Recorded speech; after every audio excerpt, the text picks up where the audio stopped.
Welcome, and thank you for joining us today. I'm Dr. Talora Telemonte. I'm chair of the CSUDH Academic Senate, and I'm co-chair of our Gender Equity Task Force.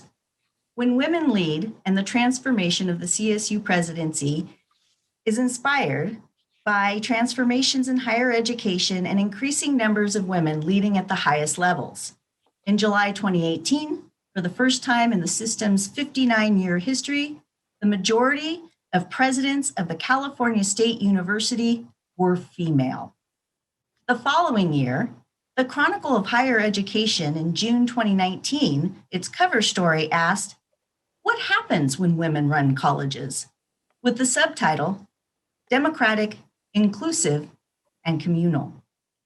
That may be the future of college leadership. Increasing female leadership at the top of higher education institutions continues to garner scholarly interest as such leadership increases. The recent special issue of the Journal of Higher Education Management, Women's Leadership in Higher Education, includes research and reflective essays by female senior leaders that underscores the strengths female leaders bring to the table and the challenges still faced by women aspiring to senior levels of leadership in the academy. Today's panel of distinguished leaders will allow for us all to learn and advance our own leadership trajectories. Let me start today by introducing Dr. Soraya M. Coley. She's the 6th president of Cal Poly Pomona. She's an accomplished educator and administrator. Dr. Coley is the first woman and first African American to be named president of Cal Poly Pomona. As president, Dr. Coley leads an institution with nearly 30,000 students and 2,700 faculty and staff. Under her leadership, Cal Poly Pomona has continued to grow its legacy as the most diverse polytechnic university in the country. And as a national leader in promoting social and economic mobility, Dr. Coley formally took office in January 2015. And during her tenure, enrollment has grown by 6,000 students and graduation rates have reached historic levels. Prior to coming to Cal Poly Pomona, Coley held senior leadership positions at the CSU campuses in Bakersfield and Fullerton. Coley earned a bachelor's degree in sociology from Lincoln University in Pennsylvania. She completed her master's and doctoral degrees in social planning and social research from Bryn Mawr College, where she was recognized as a distinguished alumna.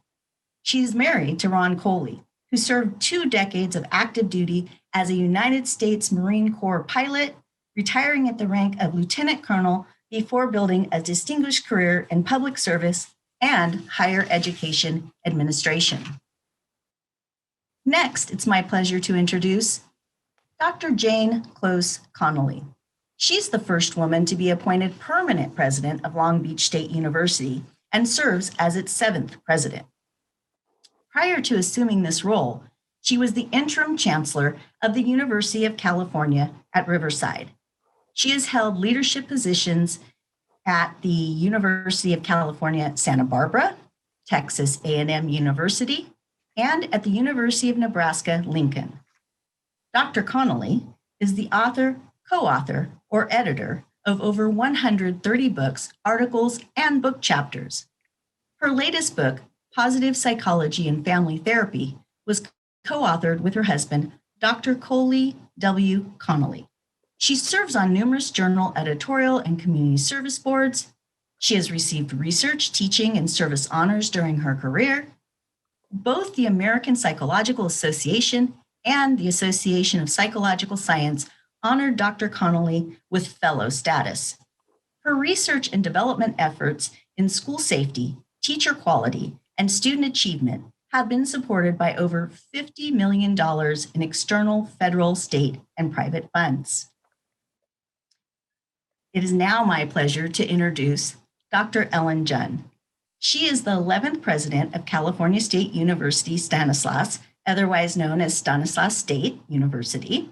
She is the first Korean American woman president appointed in the US to a 4-year public institution.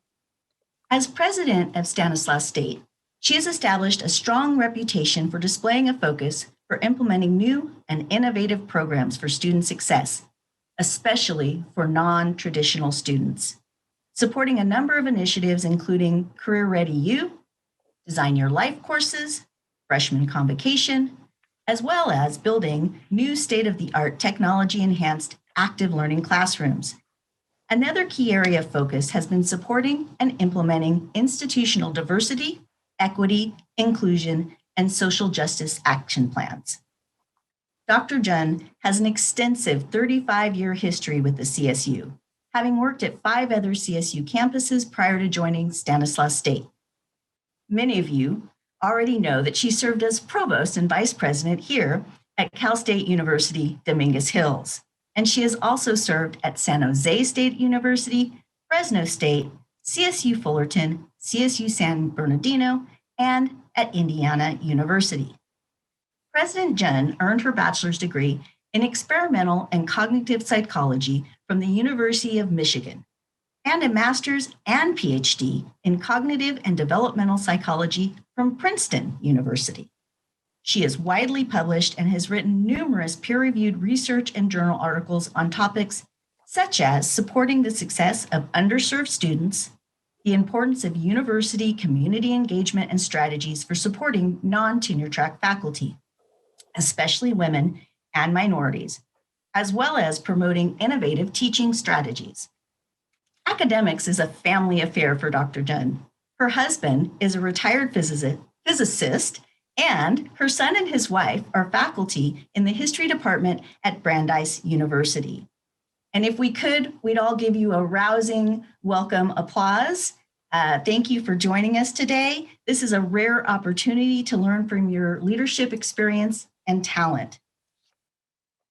Now, for our guests today who are in the audience, just know that you can send in questions for the presidents all during the webinar. We're going to start with asking each of them several questions, and then if we have time at the end of the webinar, Dr. Kitty Fortner will have synthesized questions from our audience, and then we'll have an opportunity to ask several of those questions, we hope. We think that this is going to be an exceptional day, and with that, let us join our presidents. All right, so the first question today is, at what point in your career did you begin to think about becoming a university president? We're going to start with President Coley this morning. Well, first of all, thank you, Dr. Talamonte and your distinguished team in inviting me, and I'm so pleased to join the panel. I would say that there were others who saw in me something that I didn't see in myself. I did not start off 35 years ago thinking that I was going to be a president. I started as a faculty member. I then became a reluctant department chair. I served as an administrative fellow in the provost's office and then became a dean.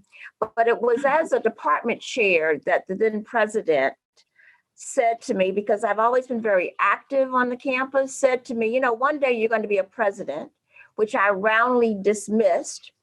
And what I later reflected on is that she saw something in me that I didn't see in myself. And I was comparing her to where I was at that point in time.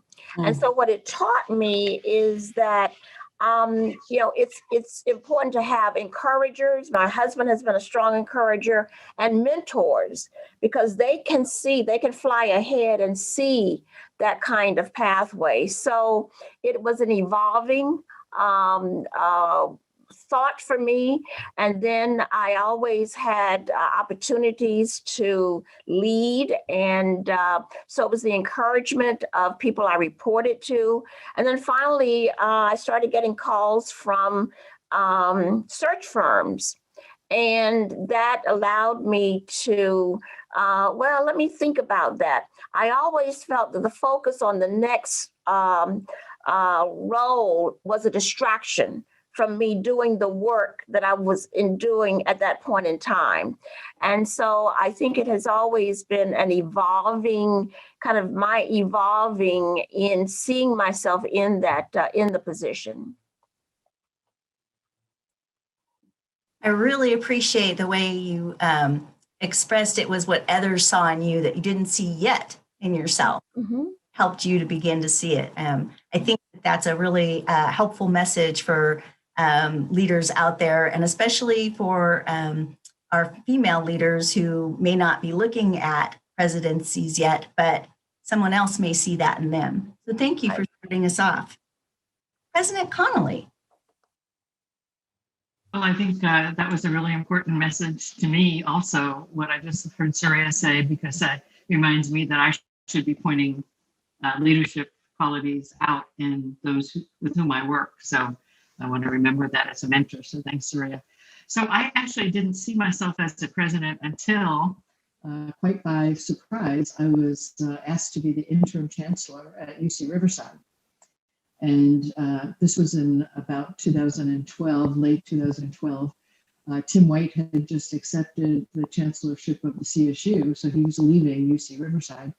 And the then president of the UC system called me and said, "You need to go to Riverside and be the interim chancellor while we look for a permanent person." And I was quite taken aback. I was a dean at UCSB, but I thought, well, why not? Because one of my mantras as a person has been, if a door opens and it looks interesting, just walk on through, see what's on the other side, And it was in those, I got there in December and I served until August when we were able to hire a permanent chancellor. It was during that time that I thought, I really like this role. I could see the potential for influence on the lives of our students, and UC Riverside is the most diverse among all the UC campuses, and very successful in eliminating achievement and opportunity and equity gaps among various groups. So I learned a lot while I was there. So anyway, when I went back to UCSB as planned, I began to think about a university-wide role like being president or provost.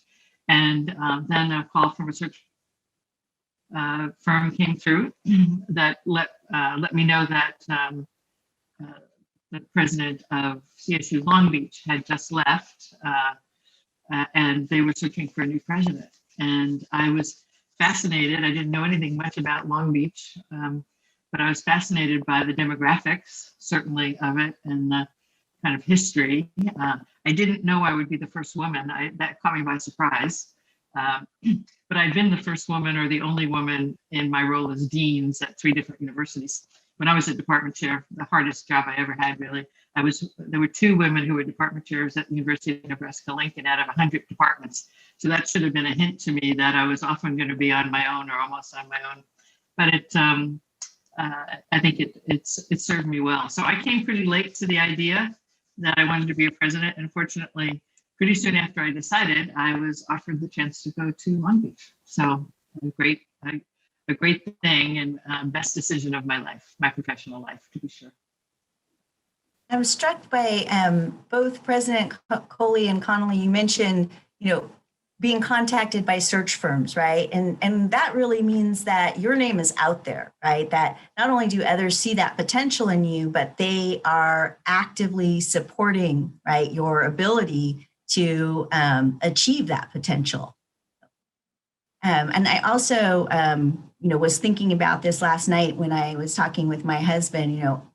Each of you have firsts, right? And I imagine more than your biographies allow us to see. But I think that was a really important too, President Connolly. What you emphasized there is you had to get used to often being in a position of first and maybe one of the only women in the room. I really excited about the potential that we have with so many more presidents, right, that are female. And President, I want to turn that question to you as well. And I can tell you that from some of our earlier workshops, your name has come up as a supporter, right, of women's leadership. And so I know that each of you are sharing with us today that you are looking at others now, right, and supporting their pathways. So President Jun. Thank you. And it's such a pleasure to be back in Toro territory. As we said, once a Toro, always a Toro. So thank you for the invitation and the honor to be here with all of you. For the question of when did you think about becoming a university president, I would say that just like President Coley and President Connolly, the overriding theme when I talk to other women or when I've heard women on panelists speak as presidents, women presidents, the overriding theme is that we never started out with this goal of becoming university president. I have seen that more commonly among some of my male colleagues, but very not as frequent for women. So when I was asked this question, even when I became a provost, and I've been provost twice, people would ask, "Well, when did you decide to be a provost?" And it was always a surprising question because I never thought about it as a directive of where my career would go. So I used to start saying that I was an accidental provost and an accidental president. And then I had a woman colleague say, "Ellen, please don't say accidental because it sounds so, sort of random." And so it really isn't accidental. It's more, I would say, serendipity. And in that, in my case, uh, I didn't have I didn't have an office in mind. I always enjoyed so much doing the work of, the university, whether it's building new programs or working for underserved students, that you get the attention of other people. So as Laura said, you get called from search committees. Well, I got called by people. So I had never thought about moving forward. I was an associate dean at Fullerton. And in fact, I have to share the story that, Soraya, I don't know if you remember, I was on your search committee that hired her as our dean of the College of Health and Human Development. That was so exciting. And I will say that, as President Coley said, having role models for women that you respect and love and who have great vision but ability to implement that vision in a collaborative way, that she was a role model for me. So that's why I was thinking, well, maybe I could be a dean. And I had applied for the associate deanship and received that, and then thought about that as a possibility. But out of the blue, I was at Fresno. At Dominguez. Oh my goodness, at Fullerton for 17 years, and had never thought about leaving the campus. Didn't really pay attention to the other CSUs even. And out of the blue, I get a phone call from the provost at Fresno State. And she identified herself and said, "Hi, I'm Jerry Echeverria. I'm the provost at Fresno State. I'd like to invite you. I've heard about you. I'd like you to invite you to apply for my associate provost job." And I was like, Fresno State? I didn't know anything about the job. And but the more I found out about Fresno, the more I thought, well, this is a campus that sounds very interesting. It was an HSI, Hispanic Serving Institution, in the middle of the Central Valley. There's great amounts of poverty and underserved folks. And so I applied and never thought I really had much of a chance because everyone else who was the candidate were all deans. I was not a dean. I was an associate dean and got the job. And that was an extremely important position because I sat on the cabinet with the provost as the associate provost at the time that we had their first budget crisis in 2008 and 9 when the whole system went into furlough. So I learned an enormous amount and was there for only 3.5 years. And then I get the call from San Jose, "Well, we'd like you to apply for the provost job." So I think that's the way in which serendipity can play a role. If you do a very competent and outstanding job and build more skills, people take notice. And then suddenly, as Jane said, doors and windows open. And if you're brave enough to go through and find out, as Jane says, try it and find out. And so that's sort of been my transition. So the same is true that I was at San Jose as provost, then moved to Dominguez Hills to help my family. My father had died suddenly and helping my mother. And then I get the call from the system to say that I've been nominated for President Stanislaus State. And my heart is always working with the underserved. So that seemed like a perfect place. Again, a nice alignment as well. So that's where serendipity comes into play. But having role models and mentors and supportive husbands really has all been key ingredients in making that transition. So thank you. Oh, you're on mute, Laura? Thank you, President Jen. Yes, I was trying to miss that Zoom bingo square today, but so before we move on to the next question, I just want to kind of the thread I hear is others seeing in you what you have to offer and your potential, mentorship, support, being willing to say yes even when you're not sure, and doing what you love, right? Having a passion for serving our students, right? Serving our communities. Especially, I know a thread among all of you is the underserved, right? And seeing the potential in others and, helping them to achieve that. And I know that being president allows you, the most influence, right, on those processes. So thank you for sharing your journey to becoming a university president. The next question is something that we all face, and especially as women, we know that we have some specific hurdles at times. What hurdles, President Jen, did you face on the journey to becoming a CSU president? Well, I'm not sure if they're hurdles per se, because I said I didn't have the goal of becoming a president in mind, so I didn't have barriers from that standpoint that, again, people would invite me to apply. But I would say that one thing that I think is interesting is maybe hurdles regarding people's ideas of what should a president look like or be like. And in this regard, I'm talking about gender issues and race, ethnic issues, etc.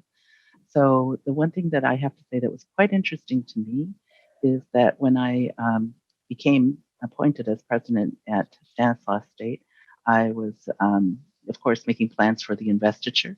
And I invited as my keynote speaker Betty Yee, who's our state controller. She signs all of your paychecks. So if you look at your paycheck, you'll see her signature there. And she's a fellow API, Asian Pacific woman in the state government. And so when and we became colleagues and friends, that's how I asked her to be my speaker keynote. And she said, "Oh, is there anything I can do in preparation for the investiture?" And I said, "Well, the one thing I've wondered is how many Asian Pacific Islander women presidents have there been in the United States appointed to a university?" And she said, "Oh, gosh, that's easy." She said, the State Library of California reports to the controller. She said, "I'll just ask my controller, ask my head librarian." So about 3 months pass, and I get a nice letter from the from the state librarian, head librarian, and she says, "Well, here's the list. We've done the research." And I just want to pose a guess. How many of you think you know how many Asian American women presidents have been appointed to four-year college or university in the U.S. since the beginning of all universities? 1636 was the year that Harvard was founded, the oldest university in the United States. So that's over 384 years. How many women who are Asian have been appointed as president? Anyone have a guess? I had no idea. I was wondering. Well, it turns out that when she sent it, it was only about 9. Today, it is 11. Just this past week, I got a notice from another person saying that the 12th Asian American woman president was just announced, and she'll take office at Colorado College, Song Richardson, in January. So that's only 12. And I thought, is that possible? That just really was shocking to me that there were so few, because there's so many more Asians of all the different ethnic groups. Asians are the highest percentage in the professoriate. We have many, many professors, but very rarely do they become deans, vice presidents, provosts, and presidents. So and it's even smaller for women. So it was eye-opening to me to understand the notion of we talk about the glass ceiling for women. Well, there's also something called the bamboo ceiling for Asians, and particular for Asian women. So that was quite eye-opening. So perhaps there might have been a barrier there. It's hard to know, but that was one thing that I found very interesting. So thank you. Thank you. And I hadn't heard that term before, bamboo ceiling. Mm-hmm. And it's interesting that you're not necessarily aware of what those barriers might have been, but that upon reflection, you realize they must have been there, right? Might have been Might have hard to been, know. might have been. Yeah. Oh, I like that. Yes, might have been. We shouldn't assume. All right. President Connolly, would you tell us about any hurdles that you faced on the journey to becoming a CSU president? Just like Ellen, it's hard to know what a hurdle might be. It's usually the personal hurdle of saying, really, am I really going to do that? You know, that kind of 365, 7 days a week, 24 hours a day kind of job. I would say, because I'm so taken with my colleagues mentioning of their husbands, I think, family concerns among women often create a hurdle, whether it's, your child care or your elder care or whatever, you mentioned that. And I'd say that something that has helped me tremendously is having married well to somebody who was never threatened by the idea that I was going to be a department chair. And he's a professor too. So I've been his department chair, I've been his dean, not literally, we've always had a backdoor to that.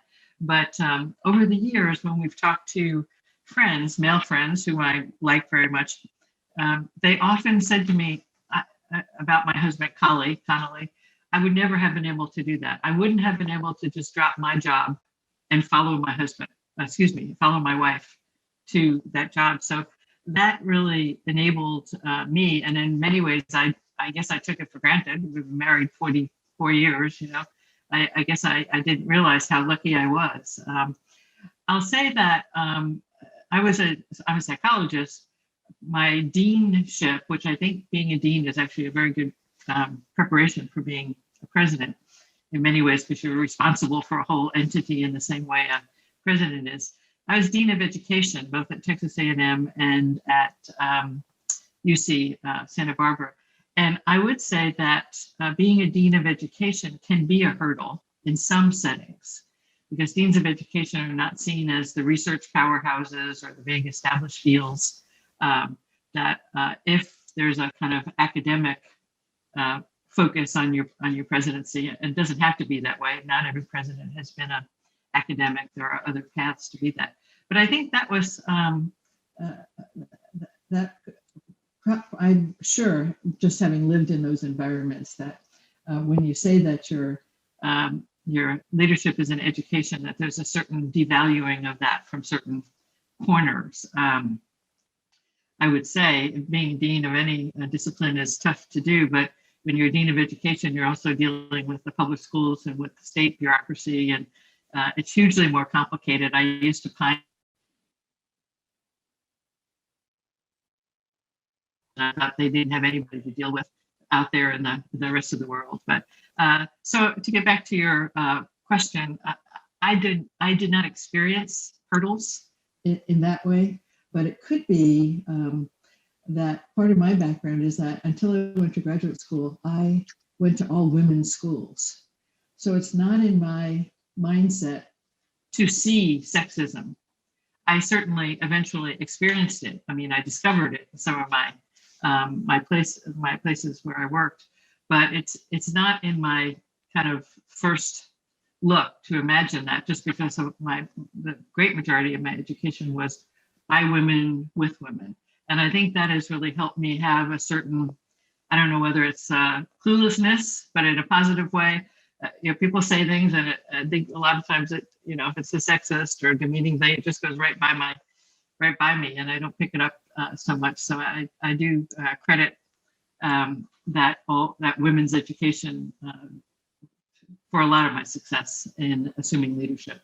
Because when you're in a women's school, you are the editor of the paper, you are the class president, you're not the vice president or the assistant editor. And that was much more common in my age cohort, that's the way it would have been in coeducational environments. That's so interesting. I was so aware of it from my early age, partially because I played sports. I tell this story a lot.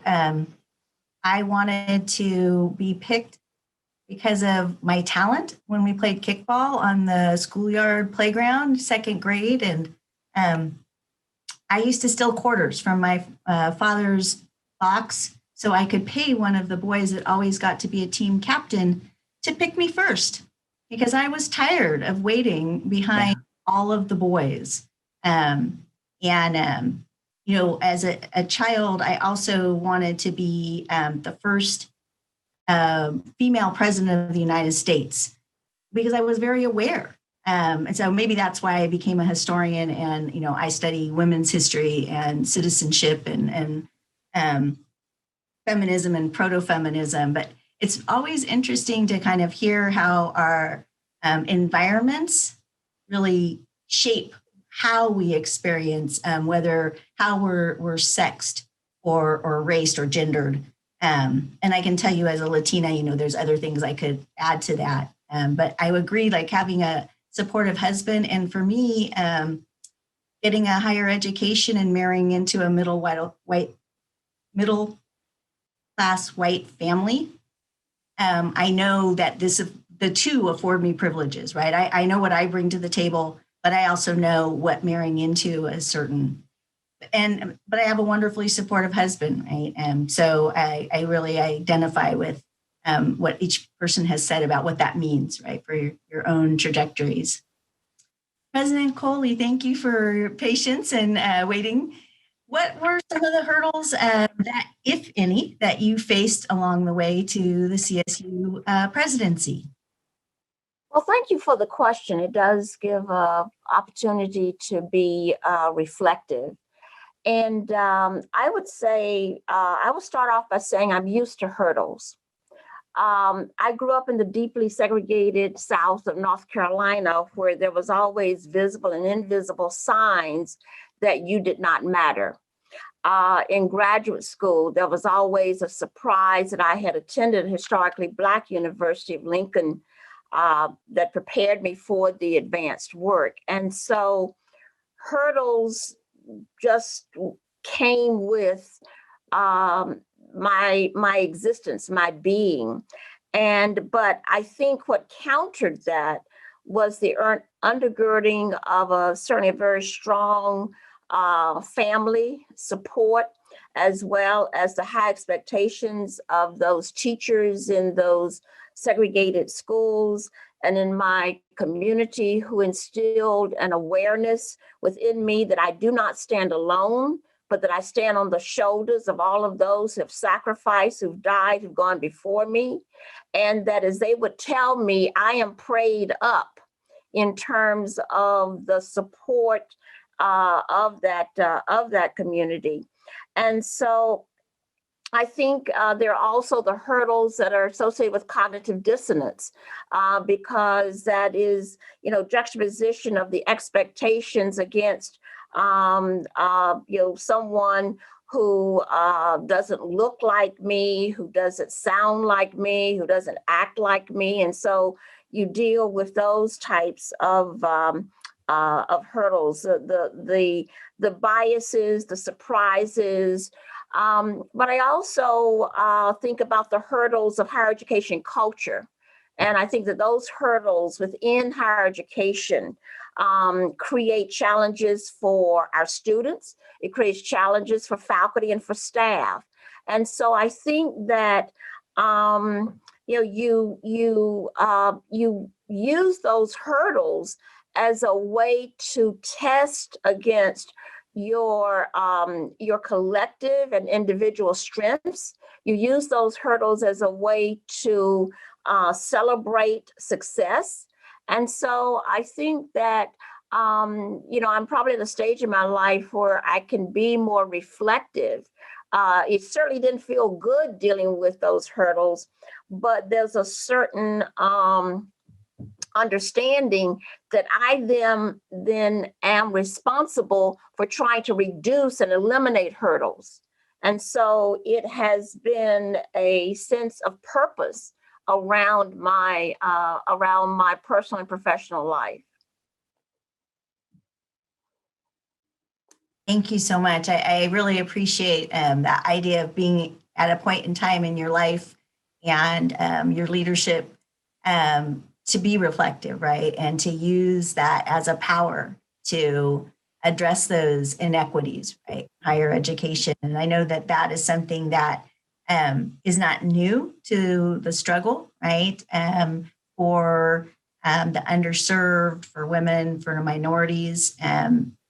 But we're at that point again where we've had it so strongly brought to the forefront in the last 4 years, in the outwardness of behaviors that had gone underground. And so I really appreciate you bringing that to the forefront and helping us highlight that today. So our next question, I'm going to start with President Connolly this time. What were some of your key achievements that made a CSU presidency possible? Well, I think that, I had a long history of leadership positions where I think, like my good friends here, I was always 100% into those positions, whether it was a department chair, associate dean, and I wasn't thinking about what the next thing was. I was just thinking about that. So I had that history, I think, of positive evaluations of my work. I just thought of something I should have shared earlier, though, when we talked about hurdles, that I was a finalist to be a provost at Texas A&M. And I knew I was kind of the favored person to do it.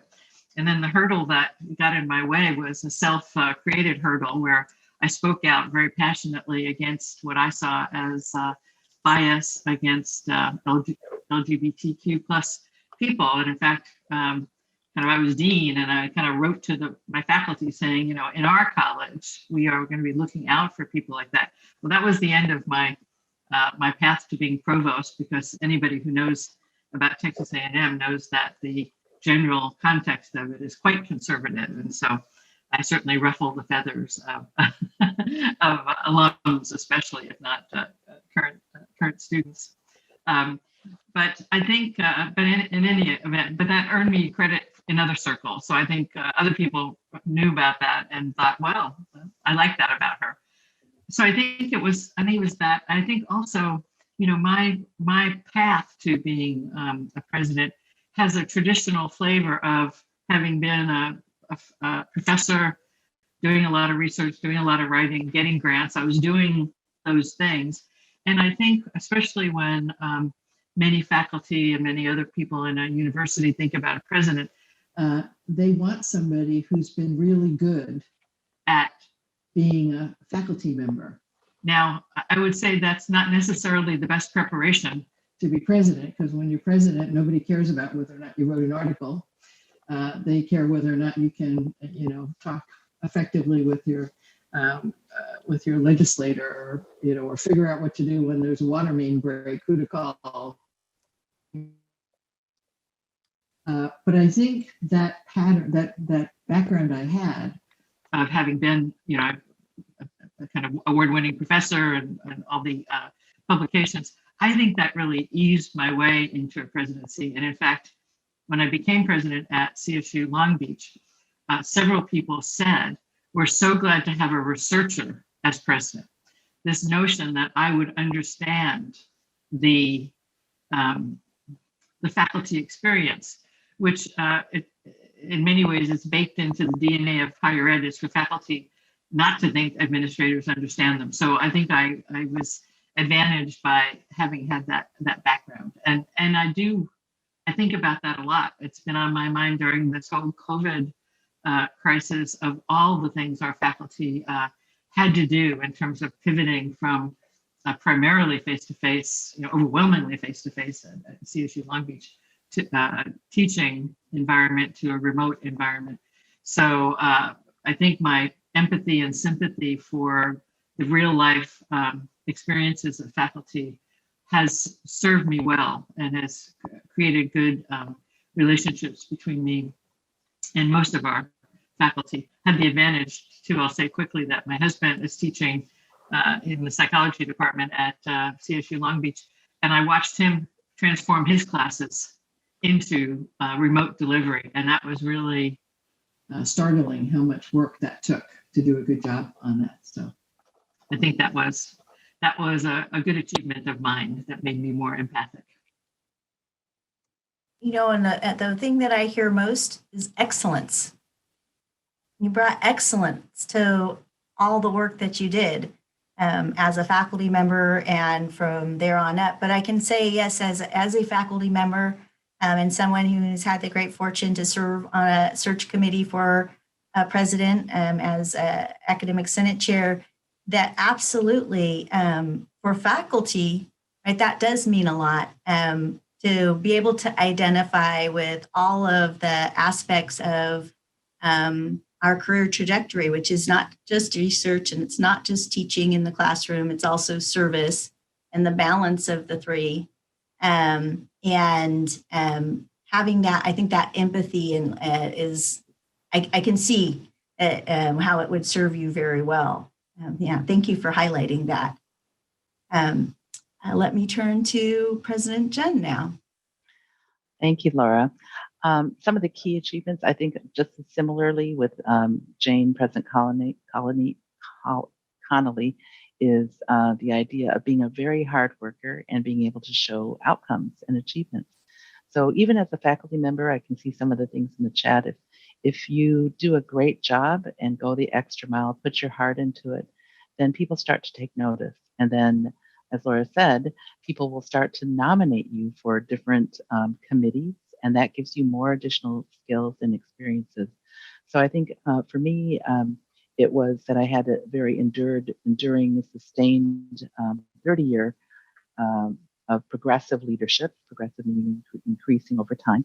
And then over that time period, and this is something, if you aspire to be a president, you must try to build a very highly diversified portfolio of skills and accomplishments. And that means understanding everything beyond simply doing research and teaching, but getting involved in committees where you learn about budget or governmental relations or, a whole variety of important topics that a university president must, be able to manage and understand. So just by way of example, some of the skills that I had obviously were a lot in the academic affairs expertise area, but I had a lot of academic technology experience. I had founded the original, Faculty Development Center at Fullerton. There had never been one until I created one with an academic technology was a strong part of that. Back in the days when there was WebCT, it's now dead, but Blackboard and WebCT, all those kinds of things. So technology experience, that I had a lot of work on student success supports. I did most of my work on volunteer committees as a faculty member on student success, and especially working with underserved students. So I have a strong record in diversity, equity, inclusion, social justice work. And then very important for me, at least, and for more and more increasingly for presidents, is to have data-informed, reflective decision-making. So, we all have metrics like the graduation rate 2025. And so that's something, being able to understand data, use data in an informed way, and include that in decision-making. And then shared governance, being a senator. So I would say, if you have a chance to become a senator or a Senate Executive Committee member, that is valuable because that shared governance is a very important aspect of university functioning. So I did that as a faculty member, elected as a Senate exec member as well. And collaborative leadership, learning how to build teams and be on effective teams, and then having innovation and a spirit of trying to do something new, thinking outside of the box, paying attention to other things outside of your own campus, elsewhere in the system, elsewhere in the nation. And then finally, just having a positive attitude, a sense of humor. It's really important, balance and keeping passion for your greater good, the things that really motivate you from your core. And all of those things combined, I think, are very important as ingredients for becoming a candidate for a president. Thank you. Thank you. I really appreciate the hard work, the building your toolkits, right? Following your passion, being willing to serve, right, beyond your department at different levels of the campus. And I am my advisor at UCLA, Dr. Kate Norberg. One thing I really appreciated about her was that she got me opportunity. So when you mentioned, learning technical skills, Mhm. I started to learn about web pages and PowerPoint when they were new. Right now, there are Right. a lot of questions around, our use of them and how to use them effectively. But her her message to me was, I want to get you a job. I want you to be employable. And she helped open my eyes to that there's a lot of ways to use your degree. And I think that, for any of us, right, sort of keeping our eyes open and taking advantage of learning new skills, even if they're not something we would have thought that we would have an interest in, the way you bring that all together of how it can then lead to really transformative practices, right? Right. That actually positively influence individual lives and university trajectories. So, thank you. President Coley, what were some of your key achievements that made a CSU presidency possible? Well, I think what you're hearing from all of us is that we were given expanded opportunities beyond the position that we were in. And I know that certainly I had a much larger scope of responsibility beyond the particular position. So, for example, when I was provost, I also served as vice president for advancement. I also had responsibility for information technology and enrollment management. And so it was a opportunity to really expand the skills and the knowledge. And outside of the CSU, I was at a university where I oversaw the merger. I was a system-wide provost and oversaw the merger of 6 campuses, as well as trying to become an integrated system and get WASC accreditation. So it's been the cumulative opportunities to grow and to learn. But I would also, in reflecting on this, what did I learn and what environment did I seek to promote? And I think some of this has been shared. I certainly think some of the opportunities to understand institutional culture and the way the institutional culture can hinder or can facilitate what you're trying to accomplish. I think learning how to handle conflict and find common agreement and demonstrating ethical leadership and being firm in how you engage, being trustworthy, knowing budgets. That was one of the first things as an administrator, as becoming a dean. The president decided to take my associate dean. I was a brand new dean, took my associate dean who had been there in the role for a number of years and had responsibility for the budget. And what that did, it was the best thing that could have happened to me because it forced me to become deeply immersed around the budget, but more importantly, to be clear about what are the questions that need to be asked as you're thinking about budget. So you don't need to do it yourself, but what are the implications of your budgetary actions towards the goals that you're trying to achieve? I think also being strategic and proactive was another. The growth in that area was another achievement that I would identify. And the philosophy or the saying, you've got to get the right people on the right bus and the right seats. And I think that when you find that it's not a good fit, making changes and doing so as sensitively as possible, but knowing how to make hard decisions, because every time you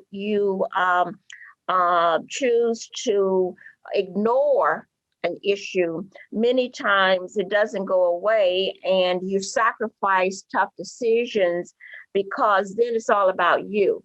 And so I think that it's an important, these are kind of some of the important lessons and takeaways that I would not identify a specific role, but just in the collective achievement of my, of my professional growth and development. Part of what I heard there was a lot of baptism by fire in your leadership positions, right? As a dean and then as a provost with multiple hats across the campus and accreditation. That's just an amazing amount of things to have to juggle at the same time. But you couldn't have sort of a better background to become a university president. The emphasis on understanding your campus culture, right? And what you need to work within, what you may need to transform about that culture, and having to make hard decisions. I really actually think this sets us up really well for our next question about leadership styles. And so, President Coley, we're going to start with you. Assessments of female presidencies in the Chronicle of Higher Education and other scholarly research indicates female presidents lead differently from men and point to a more collaborative leadership style. What is your leadership style? And you can answer if you want, is your leadership style different from male peers? You may not see it that way or not, so that's a sort of an optional part of the question. Well, as reflective, as self-reflective as I try to be, I don't know what my leadership style is. Let me just tell you what my leadership philosophy is. And I think that we are influenced by our upbringing. We're socialized in our home, in our communities and society. And I think you deal with a lot of societal messages and how you see yourself. And I think what for me has always been that sense of responsibility to improve the outcomes for others, and that affects how you lead. And so I don't know that it's totally gender determined. I'm concerned about the welfare of others, those who both report to me as well as those who don't. I'm concerned about how institutional culture and climate, systemic biases of race and gender and economics, the bureaucracy can promote or hinder achievement of the goals. I expect both strategic and operational skills in those who report to me. I want others to fly ahead of me.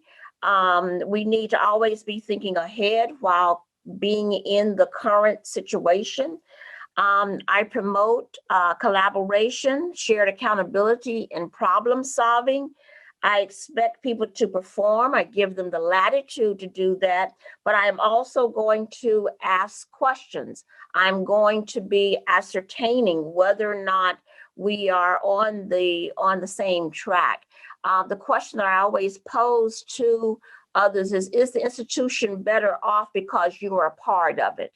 And if so, how does that show up? What's discernible about the impact that you are making, and what did you learn, and how do you need to grow, and how can I support you in that growth?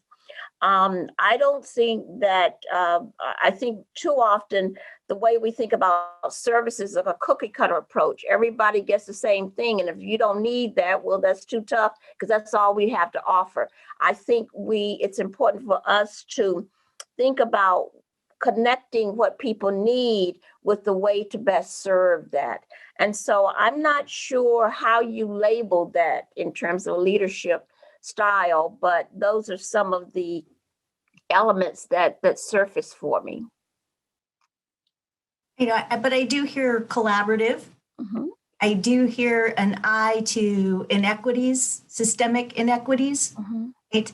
And then I really appreciated what you said, helping others to fly beyond you. Right? If I paraphrasing that sense of you're cultivating others' leadership, and that leadership is something that serves the greater good. Mm-hmm. The individual, although it certainly serves the individual, but it has to serve the campus, right? It has to serve the community. I really appreciate all the layers you brought to your response there, and thank you for starting us off and thinking about female presidents. President Jen. Thank you. I agree with President Coley, Soraya, that there actually is a huge literature, of course, on educational leadership, and they talk about different types of leadership styles. And so, the one I suppose that I probably am most consistent with is sort of the term they call servant leadership, which is the idea that you serve for the greater good and serve to improve conditions for the underserved in particular. So now, whether there are differences between male and female leadership styles, there is a fair amount of research on that topic, especially recently. So you can go to Harvard Business Review or to the Wharton Business School to look and see meta studies of over 140 corporate board studies where women versus boards that are primarily or all men, and the research literature is variable. But some of the research more recently does suggest that having more women sit on boards, corporate business boards, is important for improved functioning of those boards and businesses and so on. But there are mixed results on that. So it's a little bit unclear. But I would say in general, and this may be a stereotype, but that in general, many women do take a more collaborative approach in communication and are a little bit less vested in the sort of more authoritarian hierarchical structures that are typical in past generations of leadership, especially at the corporate level. So that's something that I personally gravitate towards and resonate with, having more of an open kind of policy, open door policy, open dialogue, and more open to consideration of viewpoints and feedback from multiple audiences. And I think in part because I really personally don't even like the title president. People call me President John. I'll always say, no, please call me Ellen. And so some people have a hard time because they'll say, well, look, you're a president. I can't call you by your first name. And so there are cultural differences there too. But that's sort of, I have a more without title kind of approach to perhaps running a campus. So I know, of course, I am the authority of the campus and will, of course, be responsible for making those final decisions. But I do enjoy having this more inclusive and collaborative approach that Soraya talked about, and that I find is often much more common among my female peers and presidents. So that's something I think that might be a difference, but the world is changing, and individual people, as Soraya said, are all impacted by our previous upbringing and our cultures as well. So, so that sort of summarizes my style. Thank you. I was just thinking as you talked about collaborative and versus, maybe a more authoritarian kind of top-down approach. I almost wonder too if, as women, that's part of a certain acculturation. Mm-hmm. That when we assume in others' eyes too much authority, that becomes threatening. I'm just thinking out loud, of what you were saying. But there's benefits, right, to that collaboration and that ability to let everybody bring their strengths to the table, so that when you have to make those hard decisions and those wonderful decisions too, right, that you're coming at it with the best minds, right, and the best talent. Thank you. Well, and then just to follow up quickly, Sure. Nora, I'm a cognitive developmental psychologist, so I can tell you that the research literature, if you look at play, children's play, like when they play on the playground, that boys are more likely to play sports or teams that are competitive. And girls, especially in the preschool era, are more like to play house. Well, house kind of has rules, but it only works if you collaborate in your roles. Mm-hmm. But in sports, you actually learn a great deal. You learn competition, you learn strategy, you learn that someone has to be the captain of the team, and you have to be players. And so that also shows that, in the research literature, females who have been members of athletic sports teams, whether intramural or, athletes on their college experience or high school, are more likely to be represented as CEOs in business companies because they have learned those skills.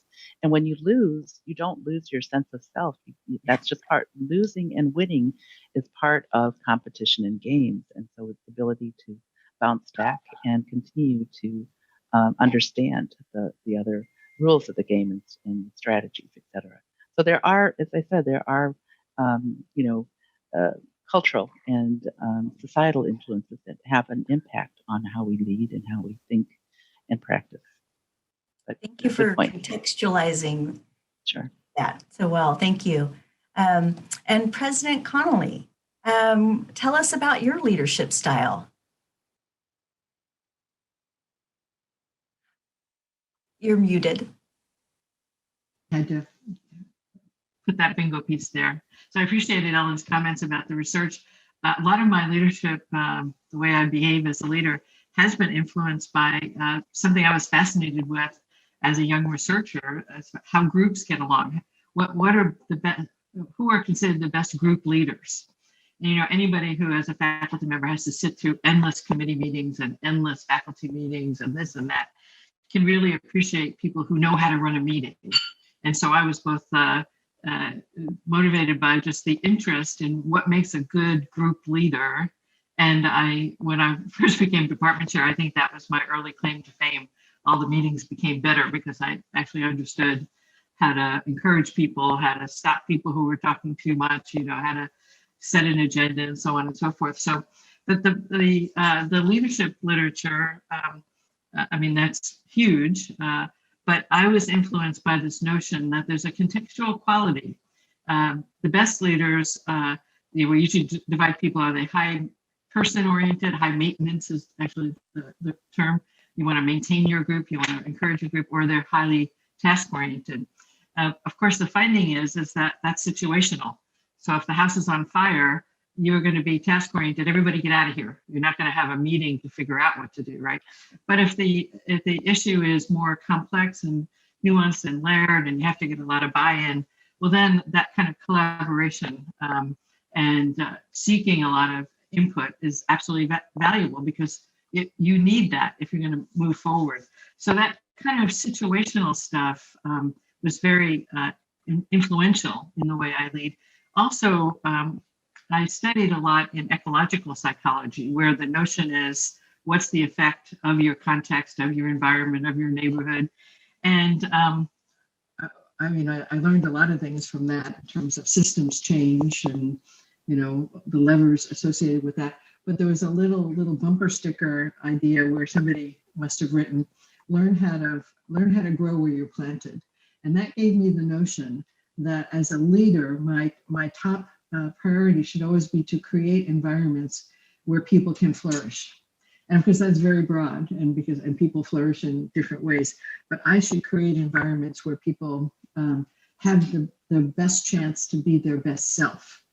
And I think those are open, non-punitive. They're celebratory environments. You know, one of the common things we say in our leadership team is that, you know, that expression, don't throw somebody under the bus. We always say, we don't have any buses. Make all the mistakes you want. You're never going to be thrown under the bus because we don't have buses up here.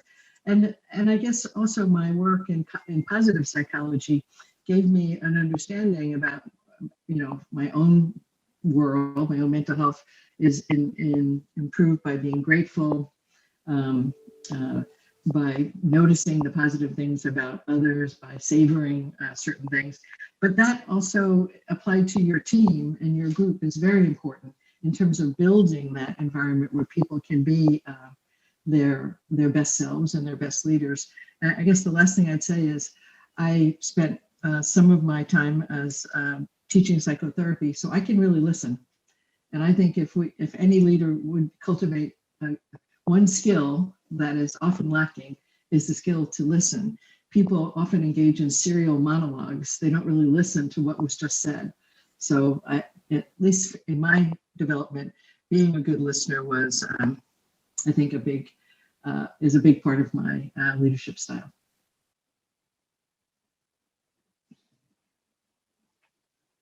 Learning to listen. It really is a skill that has to be cultivated. And I know that serves us in every realm of our lives, right? And I'm just sitting here thinking, as a moderator, I'm listening, but I'm also thinking, what am I going to pull from your comments to, you know, liaison us together? But you got to make sure that at the end of the day, you get the impact, right, of what you're listening to. Mhm. Also, really appreciate that the idea. Well, two things you said there about one, there are no buses, so nobody gets thrown under the bus, and having the ability to make mistakes and learn and grow, right? And as leaders, I'm sure that and I've certainly learned in my rules on campus that I'm going to make mistakes and being able to own those mistakes and then try to make it better. You have to put aside a lot of ego. I think that was the scariest thing about coming into the Senate chair, right? Is that people are going to be looking at you, and that if you make a mistake, right, you're going to hear about it. And it's almost a relief to have to deal with that first mistake, so that you see that it's going to be all right. But also, it just makes me think too about students. That was one of the things I was really impacted by when I was a teaching assistant. One of the students said they wanted the permission to fail, that they needed permission to fail, that didn't define them as a person. And then I remember another advisor talking about, oh yeah, you have to fail, right? Because how do you grow? How do you, learn to do better? So I think that sounds like an amazing quality to bring to the table, is giving permission to fail, but at the same time, always looking to bring out those best qualities, as both President Coley and President Jen have also emphasized.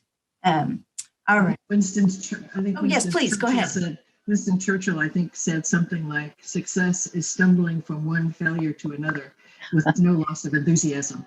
So I think of that often. That's great. Thank you. All right. So we have our last question, and then we'll have some time for audience questions. So you're in, CSU presidencies, and we have achieved relative gender equity in terms of those presidencies. May it continue. And what needs to be done, I would like to ask now, to achieve a kind of similar equity in CSU senior leadership positions across our system, including the chancellor's office. And I know from the work, that inspired our women's leadership workshops, part of what we're looking for is more female faces, right? Especially in senior leadership positions. And so what advice, President Jen, do you have to give us? And then we'll go with President Connolly, and we'll finish with President Coley. Thank you. I think the thing that I always try and start with are at least several factors. One is we all also need to disaggregate our data. And so, for example, not just paying attention to gender, but other forms of diversity as well. As Jane talked about, LGBTQI issues, as well as socioeconomic status, ability, and those kinds of things as well. So, because our CSU presidents still don't represent all of those features of diversity that we typically pay attention to among our student body. So that's one thing. And understanding the complex intersectionality between, your status as a woman versus your status as, with the other categories as well. So that intersectionality is important to not oversimplify in just gender alone or just ethnicity alone. But I think the most important thing here is to build the pipeline, and again, I think I saw in the chat a question from a member of my own campus, Nancy, asking, well, what do we as leaders do to help continue to build skills and build the pipeline even on our own campuses? And sometimes as presidents, it gets so busy, it's hard to do that. But I can say that over the years, I have consciously and then inadvertently, when people come to me to become asked for mentoring, to assist. And so I have helped a number of individuals become presidents elsewhere as well, in other campuses in other states. And but as far as how to do that more on our individual campuses, when I was at Fresno, and then again at my current campus at Stan State, we have a Women's Campus Connection, where it's a group of women who identify women leaders to come and speak, that's open to the entire campus.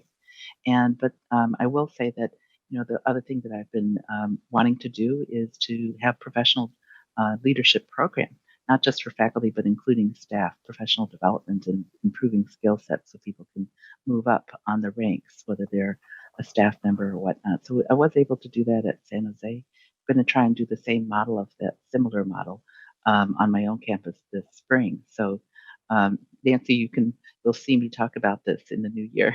We're getting ready to try and launch something similar.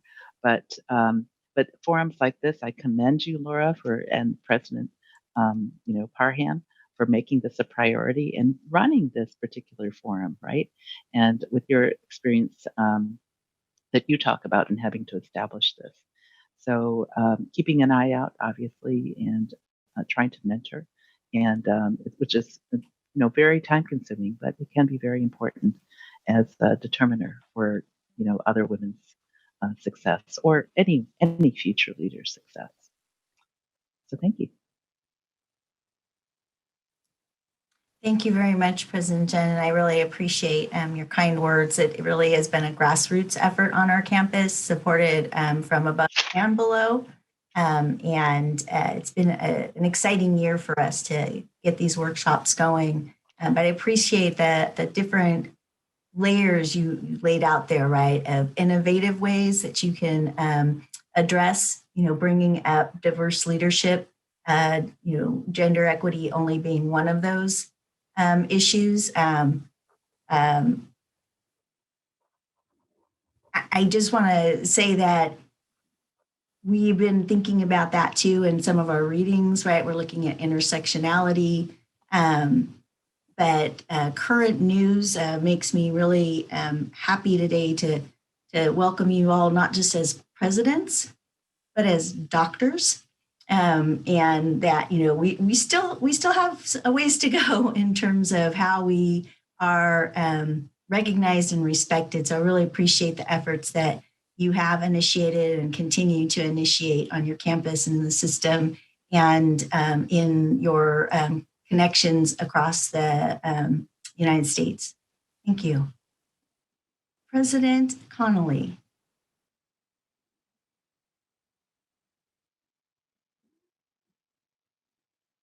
Oh, Jane, you're on mute.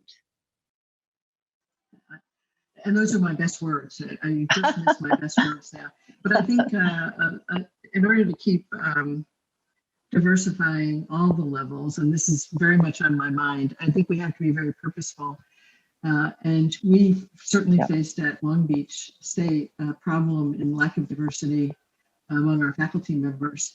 And our provost worked with a group on a 2-day retreat about 2 years ago. They put in some new strategies, and they had a significant success in increasing the number of African American faculty, which was a smallest percentage. And they advertised in different places. They followed up with they just didn't go back to the search committee's mentors. They really reached out more. They put a diversity advocate on the research committee.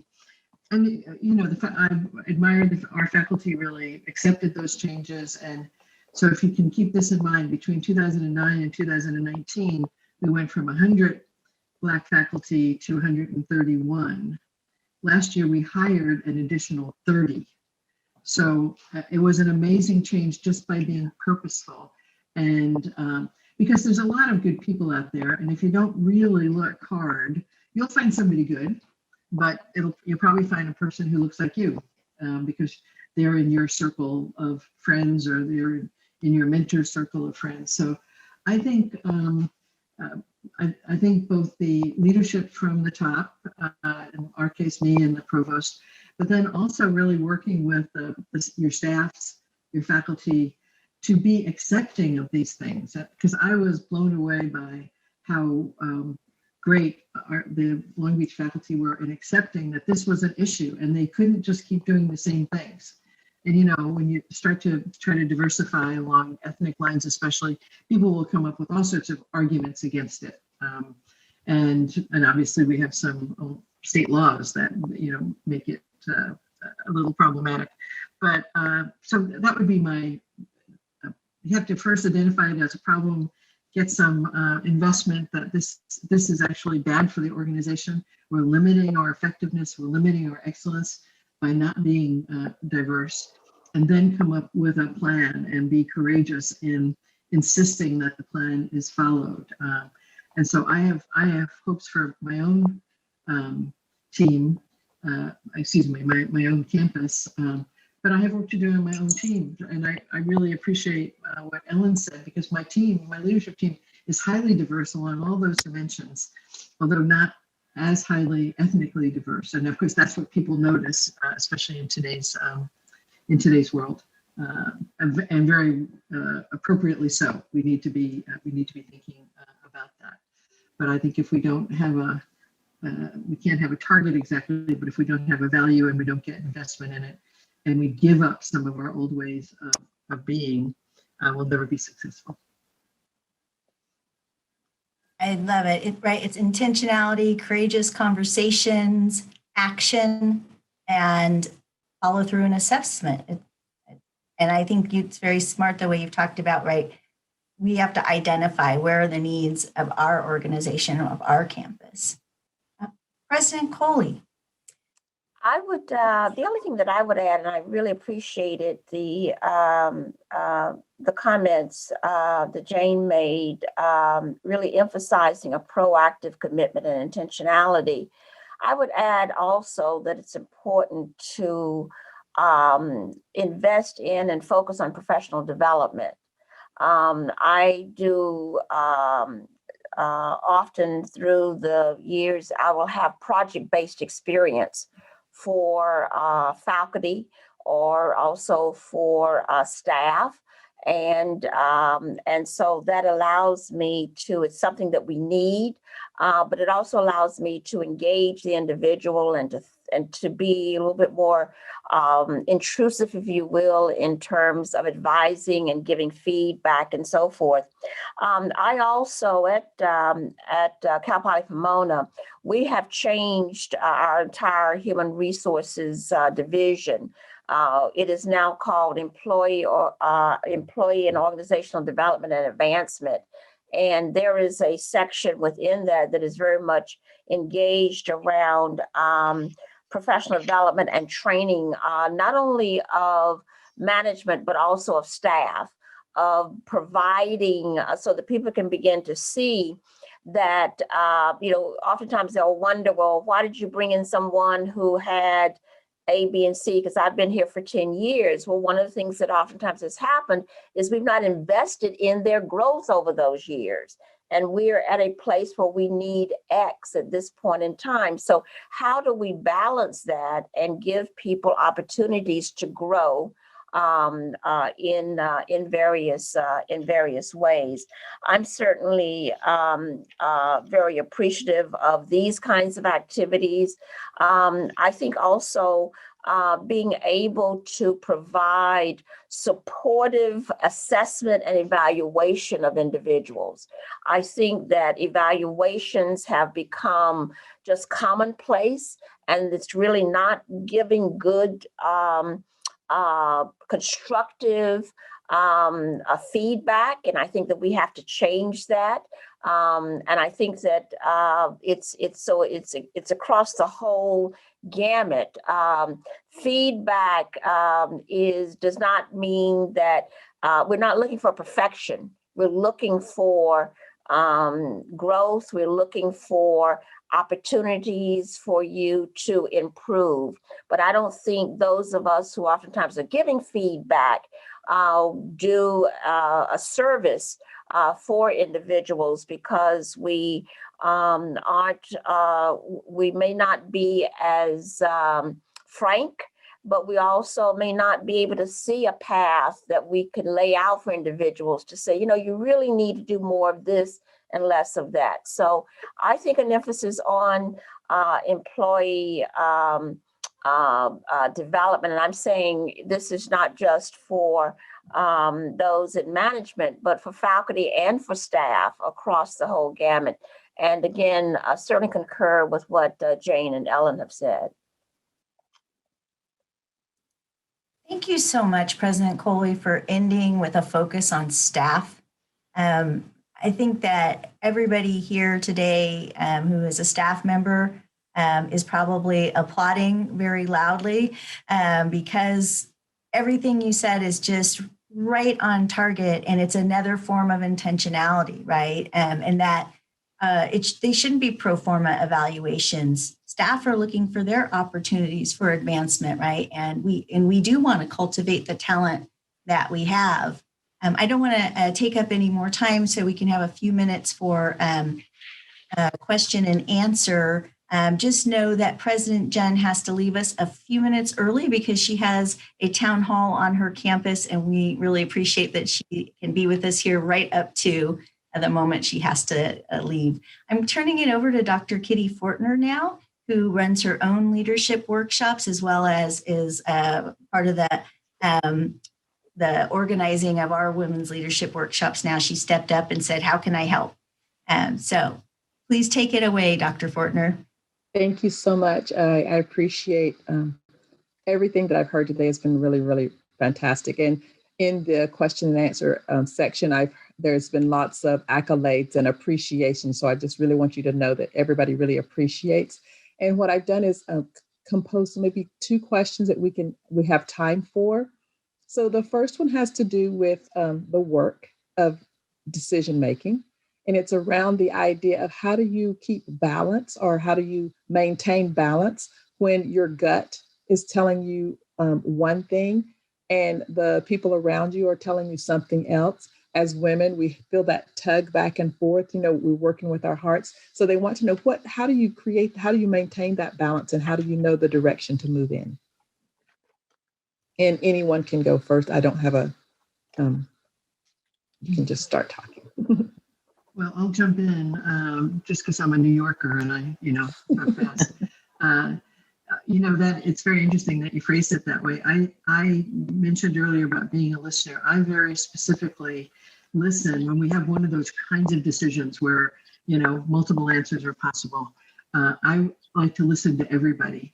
And I have often changed my mind. I'll go in with an idea, and I often change my mind when I realize what the impact might be on a part of the campus that I hadn't figured out. But, the Vice President for Administration and Finance lets me know what that would do to the people who are cleaning our buildings, So I spend a lot of time listening to what they say.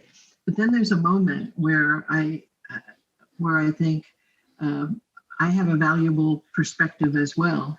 And I have learned to, listen to my inner voice a little bit more. I did that recently on a project where we were going to spend some money at a time when, we don't really have any money, but I just knew that 5 years from now, I'd be so mad at myself if I didn't make these improvements to our living spaces for our students.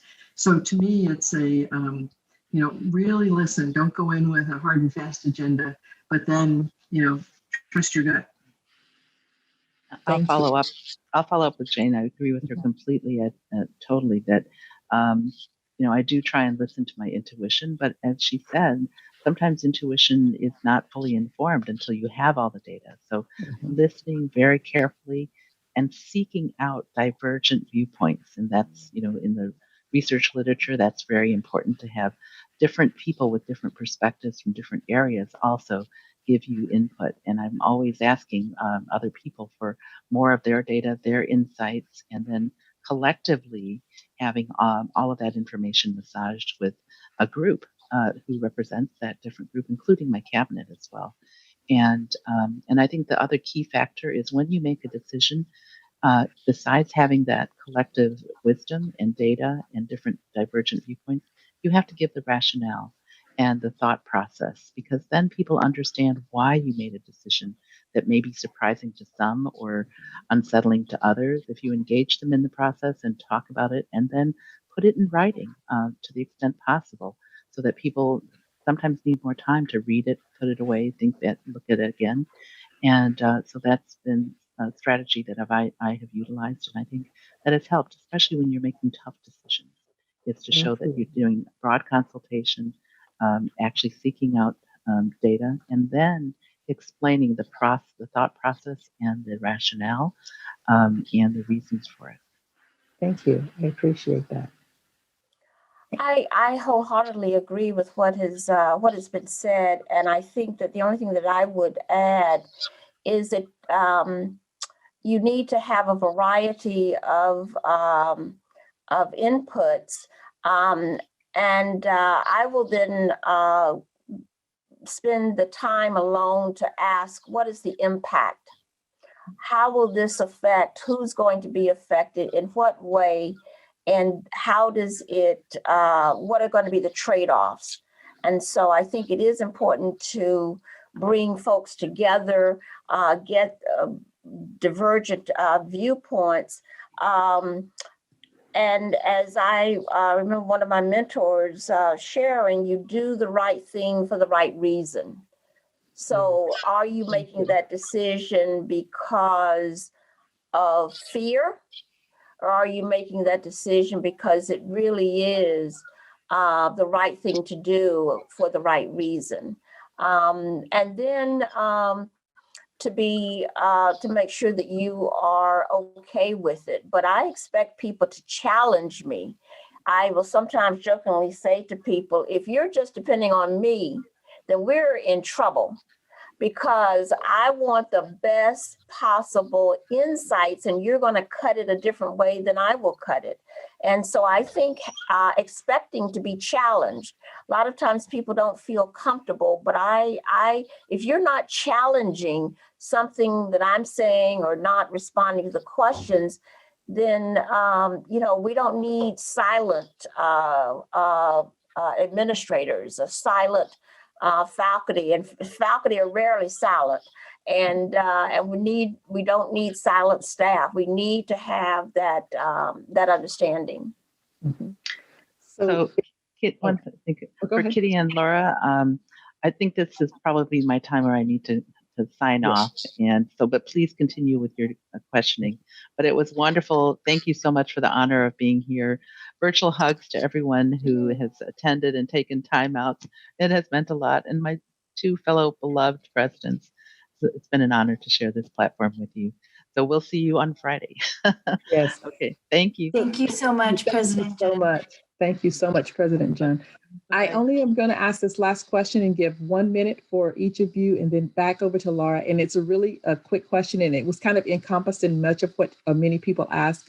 How do you take care of yourself? What is your personal care? That's important for us to know as we grow to be leaders. So how do you take care of yourself? President Coley, if you will go first. Well, I think some folks who've heard me say this before, but it's called HREDS, HREDS. It stands for husband, rest, exercise, diet, and spirituality. And I ask myself every day, how did you do with your HREDS? And so I think you have to be cognizant. You have to be, because there's so much coming at you, you've got to have something that's going to interrupt. And so for me, looking at that every day forces me to, at least, even if it's for 5 minutes, to say, okay, well, I did pretty good today, or no, I didn't do at all. And so I think you need something external to help. I also, every morning, spend time in meditative thought. That's part of the spirituality. And so I think that's critical. Thank you. And President Colley. Well, I've heard Saria talk about HREDS before, and I've always been in awe of that she has, not only she does it, but she even has an acronym for it. It's really fabulous. I often answer this kind of question with, I can spell the word balance, but my whole career has been built on jumping in, rather with great abandon. But I will say that having become a president now, and the scope of the work has really taught me to delegate and to, of course, value the team, pick the right team, but trust the team. And I complimented my husband earlier. He is a great influence on me. He arranges the vacations. So we have developed a pattern to go off somewhere else. We're not going to do that this year, but usually just someplace different to get away from the usual. I don't send emails on the weekend.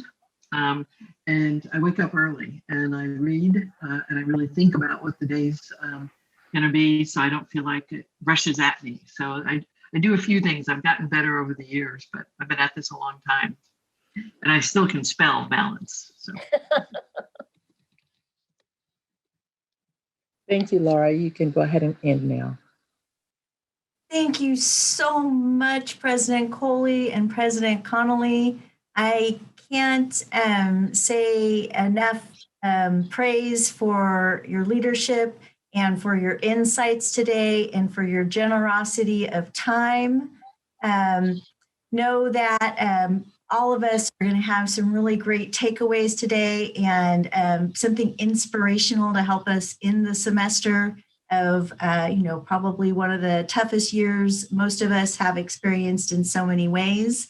For those who were with us today, thank you so much for supporting CSU Female Leadership Development. And leadership development for females is something that applies to leadership development for everyone. We just choose to highlight, right, our female leaders to help make that leadership present in all of our experiences. And if you are interested, one of the things that we're doing to grow our women's leadership workshops, and we also have a reading group, you can email me at ltelamonte@csudh.edu, and we'll see if we can get you on our listserv, even if you're not from Dominguez Hills. We'd like to continue to grow these and offer them in the CSU system. So again, Kitty, would you take the slide down for just a moment so we can see our presidents again? Thank you. Thank you, thank you, thank you. You are exactly what we need as we end the year. Please continue to do what you do and to let those of us who look up for inspiration and leadership growth to join you on your journey as you've allowed us to today. Thank you. Thank you. very welcome. Bye-bye. Bye.